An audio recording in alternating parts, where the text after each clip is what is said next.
Okay, looks like everything's set. Is the video recording, Benson? Affirmative, Commander. Ladies and gentlemen, this is Commander Robertson. The date is March the 5th, 2031, and I bid you a warm welcome on board the I.S.S. Icarus as we drift into the outer edge of the solar system. This ship is the sister vessel of the Pilgrims Curiosity, and was created with funding from Takahashi Industries to be the very first vessel capable of sublight interstellar travel. It is unique in the fact that this is the very first starship that has ever been fitted with experimental next-generation MPD thrusters that will enable it to accelerate to over half the speed of light, rotate 180 degrees, and slow back down again. It is our hope that this vessel will enable us to get to the Proxima Centauri star system within 16 years and back to the Sol system again in another 16, altogether for a 32-year round trip which, if all goes well, will make us the first human beings to travel to another star. I am joined in this exciting adventure by the main financer and leader of this expedition, the esteemed Dr. Sho Takahashi, and also by Dr. Mina Sarkar, and finally by the ship's artificial intelligence program named Benson, who was created specifically for this mission by the renowned Professor Matheson of the Institute of Synthetic Studies based in California, USA.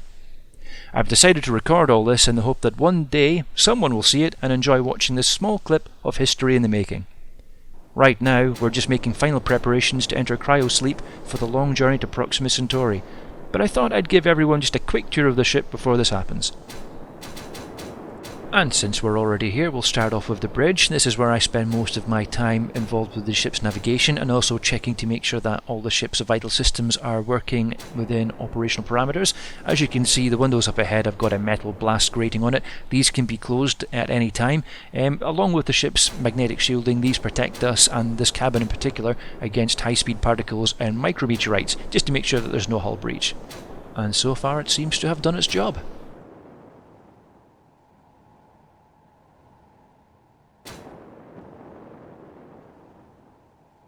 Sayonara Benson. Good night, Dr. Takahashi. Sleep well. Commander Robertson. Dr. Sarkar. I going to sleep now. I'll see your boss again when we get to Proxima Centauri system and we'll make a history. Bye. Good night, Doctor. Copy that. I will see you at Proxima Centauri. Sleep well. Benson, give me a status report, please.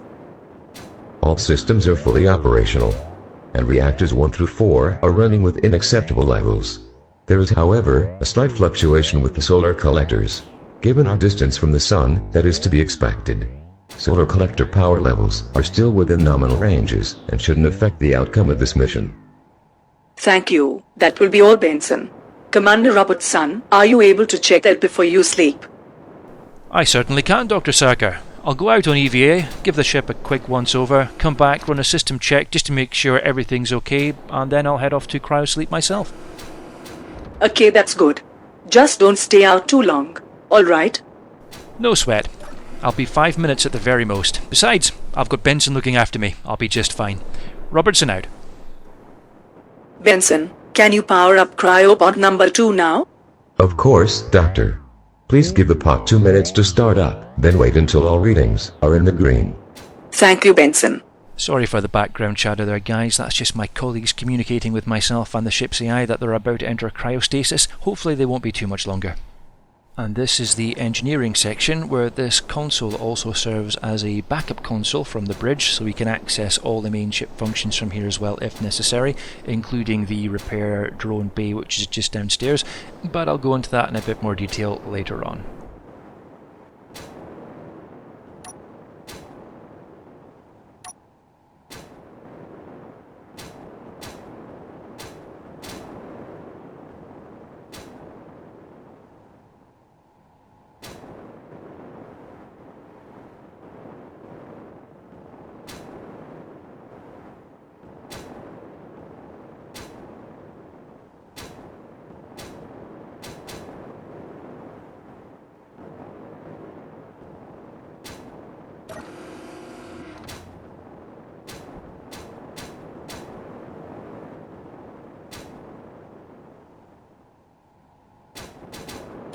And this section is not only our makeshift living quarters, but it also serves as the medical bay. And as you can see, we've got the medical room there, basically a medical chamber that Dr. Sarker can use to perform any kind of surgery if necessary. Here's hoping we never need to, but as in all cases with deep space missions like these, you can never be too careful. So it's always handy to have something like this at hand just in case the worst should happen.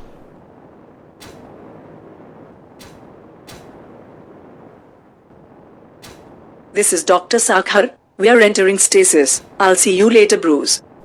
Roger that, Dr. Sarker. I'm just about to head out an EVA with Benson's assistance, and once I'm back on board, I too will be going into cryostasis. So until then, sleep well, and the next time we talk, we should be at our destination. Good luck, Commander. We'll see you in Proxima. Sleep well, Dr. Sarkar.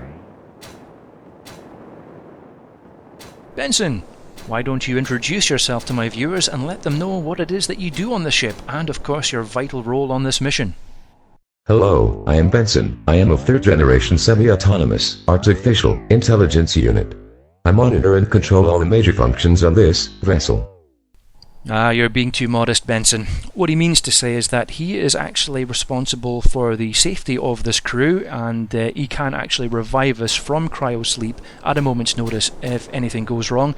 And most importantly, even though I am the pilot and the commander of this ship, my flying skills only extend to docking and undocking and flying within a star system itself.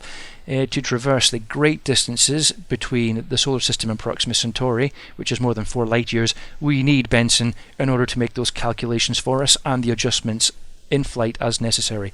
Not only that, but also because of the huge time difference involved. I mean, this mission is going to last in excess of 15 years, so we'll all be asleep whilst Benson is basically flying the ship and making sure we all get there in one piece.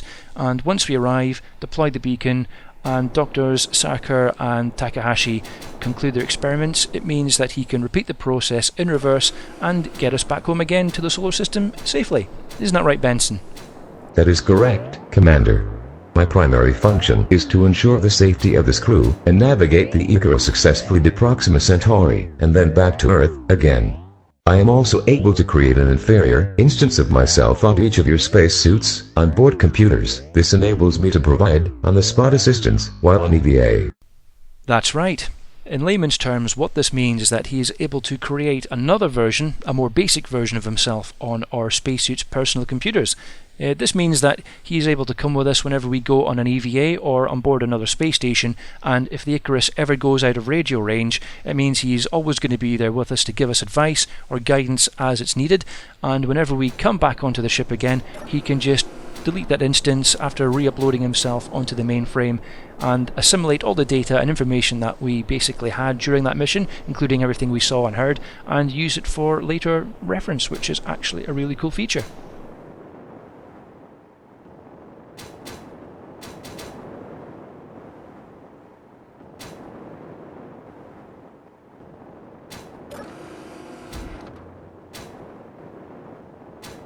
And as we come down to the end of this corridor, past these cargo containers, we finally come to the stern of the ship.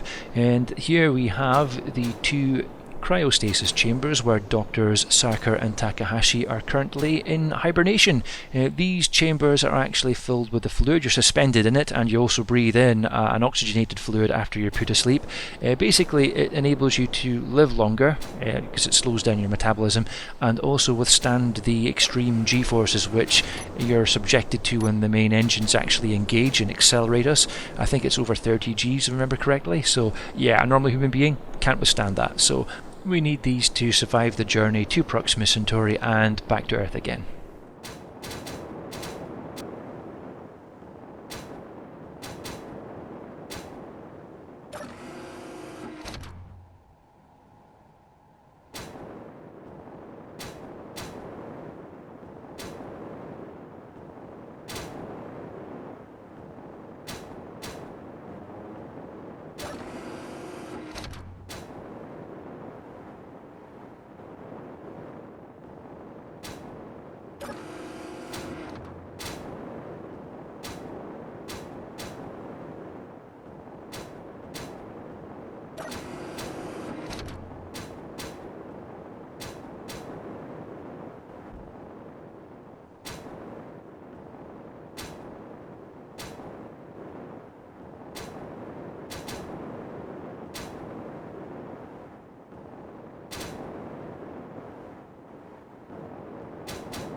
There we go, helmet on.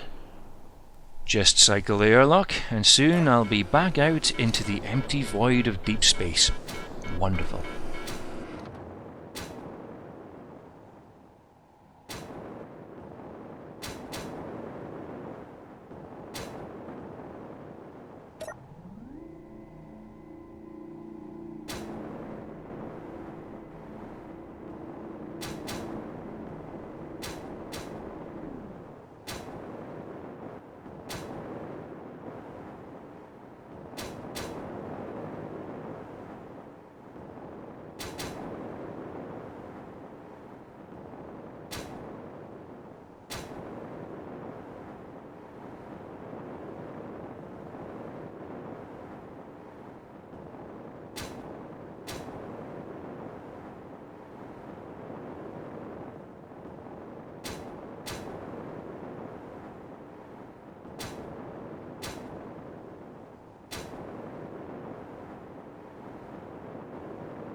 Benson, are you seeing this?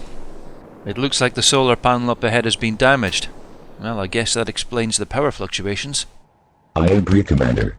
There appears to be minor damage to solar panel number 4. It looks as though it has been hit by micrometeorites. Copy that. Looks like it probably happened whilst we were in transit to the edge of the solar system. The damage isn't critical, but it's probably best we get this fixed before we get underway. Would you like me to launch the repair drone and task it with repairing the damage? No, that's not necessary, Benson. I'll just repair these panels whilst I'm out here myself. That way we can save the energy in the drone for later use, just in case we need it in an emergency. As you wish, Commander. Please let me know if you require any further assistance. Will do. Robertson out.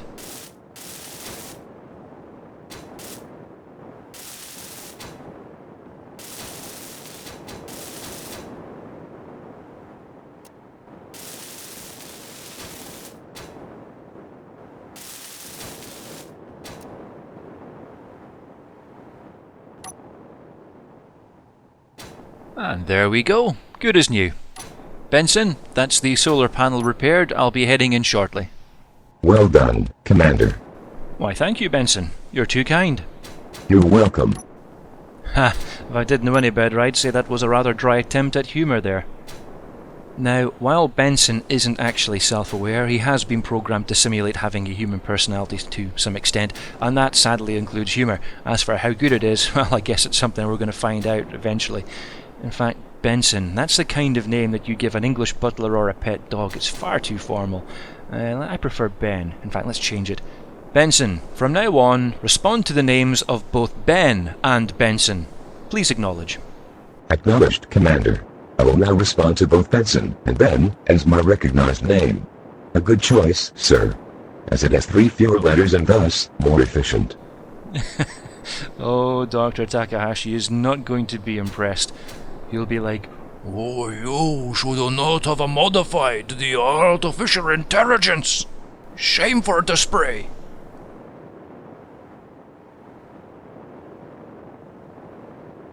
And this funky vessel in the canary yellow that's docked to the side of the Icarus is our rescue ship. It's used in case an EVA doesn't work out as well as planned, or if there's something wrong with one of the repair drones, we can use this to provide assistance instead. We also use it to dock with certain space stations that don't have an umbilical attachment as well. We probably won't need this in Proxima Centauri, but at least it's here if we do. And I think everything else looks okay, so I'm just going to head in a few seconds now.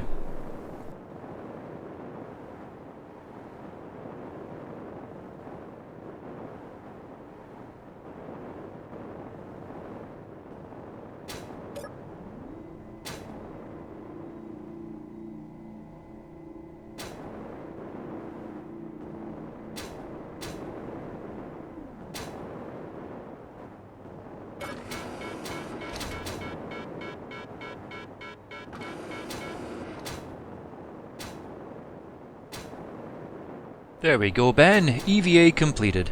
Welcome back aboard, Commander.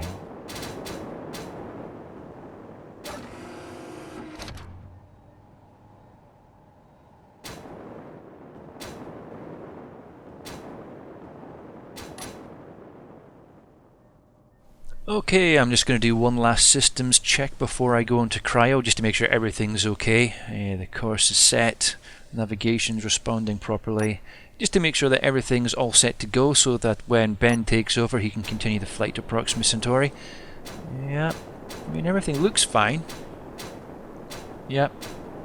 Excellent, good. Okay, I'm happy with this. I'll just close this down now, and that should be me. Okay Ben, please confirm. Last system check has been completed, all systems are green, and we are now ready for main engine burn to Proxima Centauri in T-minus 5 minutes and counting. Affirmative. All systems are green. Initializing primary engine startup in 5 minutes.